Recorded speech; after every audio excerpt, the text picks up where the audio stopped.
Our freedom to view all websites is at stake this Thursday, December 14th. I asked teenagers who had no knowledge, some knowledge, and were well aware of net neutrality, as well as government and economics teacher Shoshana Adams, on their opinions of this repeal. Here's what they had to say. What social media and websites do you use every day? I use like Instagram and Google a lot, and Snapchat, Spotify, SoundCloud. I use Instagram, Snapchat, YouTube. I also go on online shopping websites like Amazon or eBay. So every day I use Snapchat, Instagram, Twitter, and then Tumblr sometimes. Every day I'm on Facebook and Twitter, and then I use my phone to look at a variety of different news websites every day. I like Reuters, the AP, the Associated Press is a little bit more biased. I look at much more biased sources like Vox and Mother Jones and Fox, so that I'm seeing a wide range of opinions on different topics. Regardless of the websites you use, most are owned by different corporations who have partnerships with other businesses. For example, Android, Google, and YouTube are just some of the companies owned by Alphabet Incorporation. How would you feel if you had to start paying to just view these websites? I'd be like frustrated. Like if I had to pay for Instagram and Snapchat and stuff like that, I probably wouldn't use it. Like Spotify, I already pay for it, but like majority of the stuff I use, if I had to pay for it, I wouldn't use it. Definitely if I had to pay for each individual website just to view it, it would be very expensive, so I'd be kind of upset because I'd have to pay a lot more every month for internet. I would not like having to pay because those websites are kind of an escape, and having to pay for them is just like unnecessary. To be honest, I probably would view fewer of them. I probably would just not be as active on social media. I probably wouldn't choose to spend the money to look at a variety of different viewpoints, so it might make me more entrenched in the viewpoints that I already have, because I probably would only be willing to pay for websites that agree with me. Do you know what net neutrality is? No. With net neutrality, you don't have to individually pay for a specific website to access it. Instead, you get equal access to every website that's on the internet. I'm somewhat familiar with net neutrality. I know it's basically having a free internet, free access, kind of a free market essentially for what the internet is and what it does. Yes, so that's rules put in place for the FCC during the Obama administration to prevent internet providers from charging more for certain content.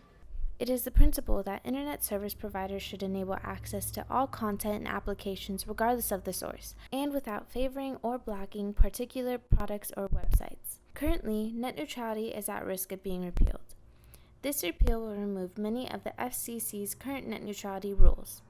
So what does this mean? The internet will be divided based on your internet providers and their partnerships. Internet providers will now be able to block which websites you can visit and which information is let out. As a high school student, upcoming college student, how do you feel this will affect you? I think it's going to make it harder for students to like actually use tools that are provided for us. I mean, a lot of times students already have a hard time getting to school or like having internet to use for projects and stuff like that. So I feel like it'd definitely be like a burden on the students. They'll have to even like do more things and go through more steps to be able to obtain their learning and education. Well, I think this will be a major inconvenience for us as high school students because we definitely have to access a lot of different websites for different things. We have to go on YouTube, watch videos, important things, Google Classroom, emails, stuff like that, college websites. So it's definitely going to be a lot more expensive as a high school student. But it could be a plus because it could get me off of social media more, but I think it's not the best thing, especially going into college and having to have more expenses with books and school and transportation and everything like that. So having to have an additional cost of those social media platforms, I just don't think would be the best thing for anybody right now.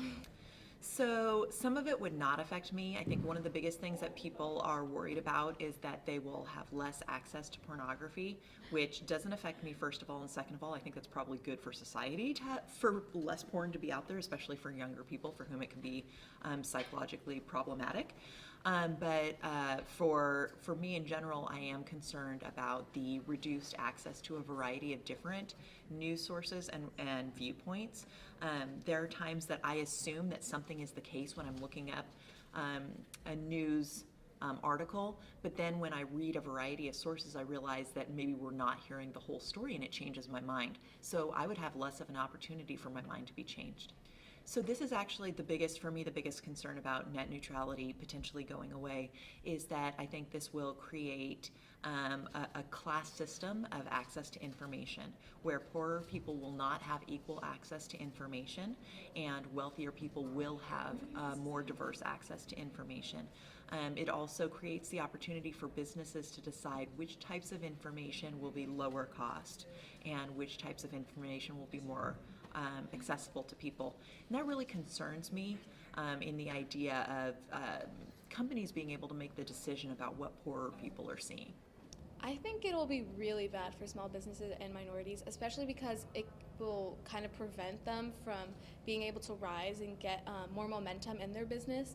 Like for Snapchat, for instance, I don't think if net neutrality was repealed, I don't think Snapchat would be as big as it is right now, because there wouldn't be a chance for it to rise in its popularity. For minorities, social media, a free platform for social media is really a good way for them to have their voices be heard. And so if that is kind of taken away, it's just a little bit of a restriction on our First Amendment. Net neutrality allows minorities to be able to share their stories freely. Police brutality news such as Trayvon Martin, Daniel Shaver, and Philando Castile would not be able to have such a widespread audience, risking the rise of movements such as Black Lives Matter. News would be filtered, and we would risk the possibility of turning a blind eye to important events around the world. Write to Congress and your representative demanding they vote to keep net neutrality alive. If they do not vote in favor, you will not vote for them. Join the millions online who have already spoken out against the repeal through protesting online and joining the many petitions that have been kickstarted.